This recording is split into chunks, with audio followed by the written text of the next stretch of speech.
It's not often you see pomp and ceremony in a tube station, but today's celebration of Piccadilly Circus's new look couldn't camouflage the latest major controversy to hit the tube.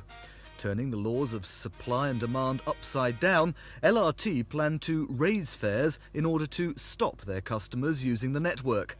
The number of people using the tube has increased by 60% since 1982, and parts of the Underground are reaching capacity. LRT say safety must come first, demand must be cut, and raising fares is the fairest way. You have two options. You physically restrain them, which would be bitterly resented and wrong, or you leave them with the choice and use the price mechanism. What it basically means is that the poorer people who rely on the London Underground and the bus service to get around London are going to find that their costs are going to go up, whereas the richer people who can get in a taxi anyway will carry on getting in taxis. The buses will still be running. There are 4,800 buses that ply London's roads every day. They carry over 3 million people every day, and they run as good a service as possible. Yeah, but they're all packed as well during the peak periods. They're not.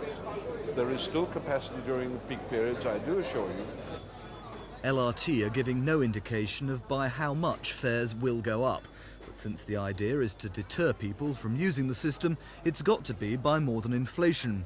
London Underground insiders tell us a rise of between 10 and 15% is likely next January, following a 12% rise earlier this year. That means most single fares will go up by 20 pence a journey, and the minimum up from 60 to 70 pence. LRT think the travel card is far too cheap, so it is bound to be hit by the new pricing philosophy. It's expected to go up from an average of £11.20 to £12.50 a week. LRT say demand must be cut for safety reasons, but some argue that raising tube fares kills people.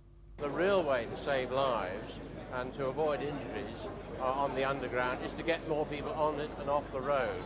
If Underground traffic can be increased by 5%, then you save 4 lives a year on the road, 300 injuries.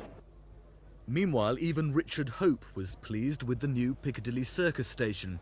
Because it was more attractive, he said, it would attract more people. But LRT, who spent £19 million on the project, want less people, don't they? Paul Larsman, Thames News.